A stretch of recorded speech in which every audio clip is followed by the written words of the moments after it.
let's talk about something we can all get behind: growing absolutely delicious food in a way that's actually good for the planet. It's a huge question, right? But the answer might just be a little bit simpler and a whole lot sweeter than you think. So yeah, here's the big puzzle. How do we get the best of both worlds? Sweeter, juicier cherries, but without trashing our soil and our resources to get them. Well, that is the exact challenge a group of researchers in Italy set out to solve. And what they found is pretty amazing. Okay, so picture this: beautiful, sun-drenched cherry orchards in southern Italy. Sounds like paradise, right? Well, underneath all that beauty, there's a growing problem. The soil itself is just tired. Decades of farming have worn it out, stripping it of the good stuff, the organic matter that trees need to really thrive.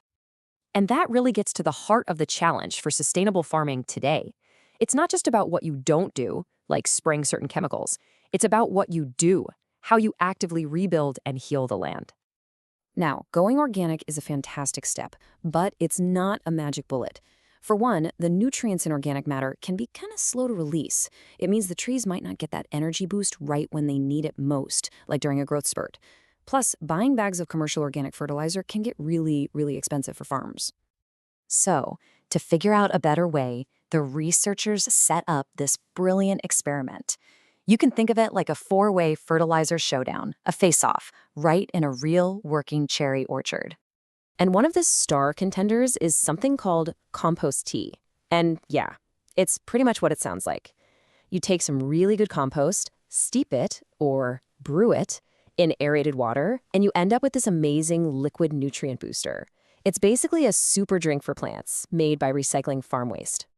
So here are the 4 teams in our competition. First, you have the control group. They got no fertilizer at all. Then you have the traditional methods. One group got commercial manure, and another got commercial compost. And then you have the new challenger, a group that got compost plus that special compost tea, sprayed right on the soil and the leaves. So the very first question the scientists asked was simple: how did these different treatments actually affect the trees themselves? I mean, were they healthier, less stressed? You could basically ask, how happy were the trees? And how do you figure out if a tree is happy? Well, one of the best ways is to check how thirsty it is. No, really. Scientists have a fancy name for it, but it basically measures how hard the tree is working to suck water up from the soil. The less work it has to do, the happier and less stressed it is. Now take a look at this. This chart shows what happened during a really dry season. All you need to know is, the lower the bar, the more stressed and thirsty the tree is. And whoa, look at the unfertilized trees. Their bars are way down low, which means they were really struggling for water.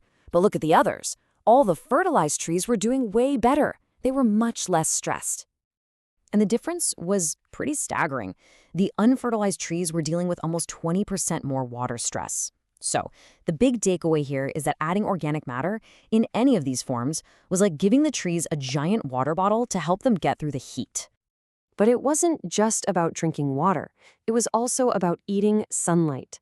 This chart shows us photosynthesis, how well the trees turn sunlight into energy. And just look at that yellow bar. That's the compost tea group. Right when the fruit was ripening, it was just blowing the others out of the water. How much better? Over 15% more efficient at making energy from sunlight. Now, that might not sound like a huge number, but in the life of a tree, that is a massive energy boost. And why does that extra energy matter so much? Well, it's simple. A tree with more energy can put that power toward its most important job, making lots of big, beautiful, and most importantly, delicious fruit. It's a direct connection between sunshine and sweetness.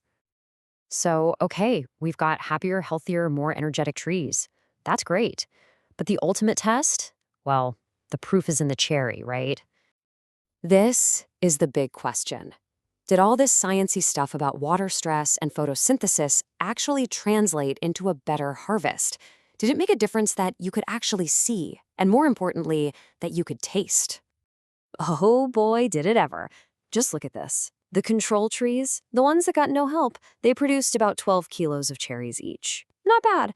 But the trees getting the compost and compost tea treatment, over 20 kilos.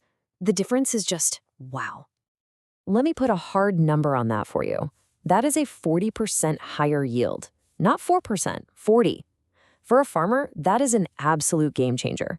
That's a massive increase in productivity, and it all came from using a smarter, sustainable approach.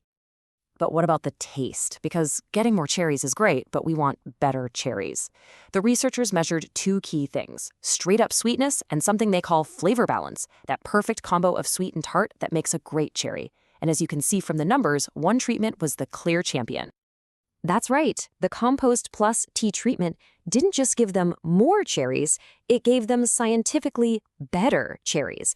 They were sweeter and they had a much better, more complex flavor. This is the absolute win-win we were hoping for. So, what does this all mean when we zoom out? What's the bigger picture here? Could the future of farming really be a tea party? Let's just quickly recap the advantages here. The compost tea method helped trees handle drought, it supercharged their energy production, it massively boosted the amount of fruit, and it made that fruit taste better. And on top of all that, it actually improved the health of the soil for the future. And what's so cool about this is that it's a perfect example of what people call a circular economy. You're taking what would have been farm waste, you're recycling it into this incredibly valuable resource, and you're using it to heal the soil and grow better food. It just closes the loop. It's smart. So it leaves you with this one last thought. We spend so much time looking for these complicated, high-tech solutions to farming's biggest problems. But maybe, just maybe, one of the best answers has been there all along, quietly brewing in a simple tank of compost tea.